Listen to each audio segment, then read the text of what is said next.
Hi guys! Ngayon ay maghahanda na tayo guys ng mga spices. Ayan guys, para sa ating chicken bokari. Ayan guys, malinis na rin yung ating chicken na half. Ayan guys, nagsipay na ako dyan guys ng sibuyas. Pagkatapos ay nagbinugas na yun. Ayan na nga, ay binugas na rin yung ating kamatis. At hinahalo nang sa ganun ay tambahin ang ating kamatis sa ating sibuyas. At nilagay natin ang ating chicken guys. Aantayin natin siya guys na magiging whitish. Ayan guys, magkaroon ng whitish colors. Maging ang dun sa side ng balat niya. At pagkatapos ay nilagay na natin ang ating grated carrot. Hayaan muna natin siya guys na minuto. Hahalo-haluin muna natin siya. At ilalagay na natin ang ating mga spices or Arabic spices. Ating Arabic spices din guys. Ayan cumin, baharat, paprika, turmeric powder, ginger powder, onion powder, cayenne, at ng coriander powder. At pagkatapos yun guys, naglagay din tayo ng isang pirasong chicken cubes at maging ng 1 teaspoon ng ating pink salt. Pagkatapos yun guys, ay ilalagay na natin ang ating tomato paste. Naglagay din pala ako dyan guys ng pepper paste na para dumagdag ang kanyang lasa at aroma doon sa ating chicken. At ayan, hinalo-halo natin. Ayan guys, pagkaraan ng ilang saglit nilalagay na natin ang ating hot water at hayaan natin siyang kumulo ng hanggang 40 minutes. Ayan guys, hinalo-halo muna natin at pagkatapos ay takpan natin siya sa sa katamtamang apoy guys ay hahayaan natin siyang kumulo ng 40 minutes. Nagdagdag ako dyan guys ng dried lemon at ng cloves ng maging ang cardamom. At habang pinapakulo natin ang ating chicken ay gumagawa na rin tayo dyan guys ng salata. Ayan guys, una ay nag-slice tayo ng pino, sinunod na natin ang kamatis, in-slice natin siya into small cubes.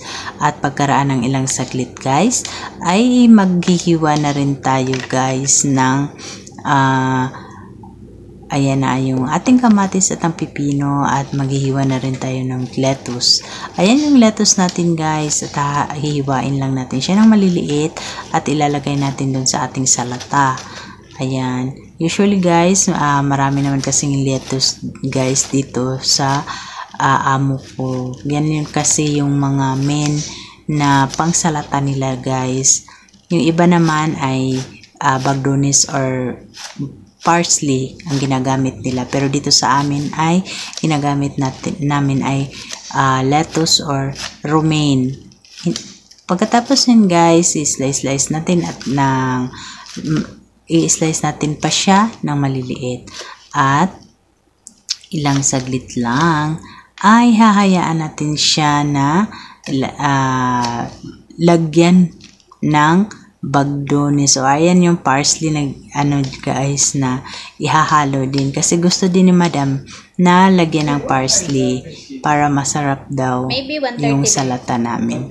Pero guys, yung mga bata ay kumakain din naman sila kahit may parsley kasi kahit na mga alaga ko ay gustong-gusto talaga nila yung salata sa tuwing kakain sila na may manok or kahit na laham na camel ba or yung sa lamb na karnero.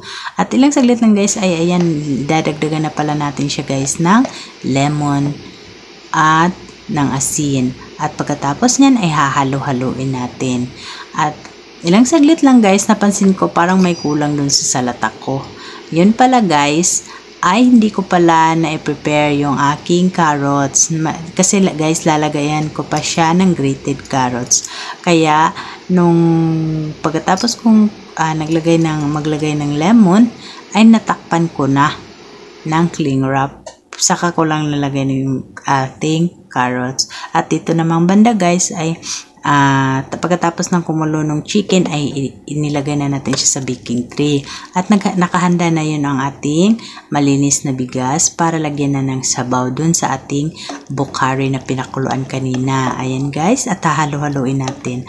At hahayaan lang natin siyang maluto ng hanggang 15 to 20 minutes sa mahinang apoy para hindi naman magiging maitim yung ating kanin. At pagkatapos nyan guys, ay naglagay tayo ng sili sa ibabaw. Ayan. At tatakpan na natin para... Ayan guys. Ayan yung sinasabi ko guys, na hinahabol ko pa yung carrots. Ayan. At akin pang hinalo-halo guys. Buti na lang hindi ko pa na-serve. At ayan na guys, pagkaraan lang saglit ay luto na ang ating kanin. Ayan na ang ating bukhari at ang ating manok na ay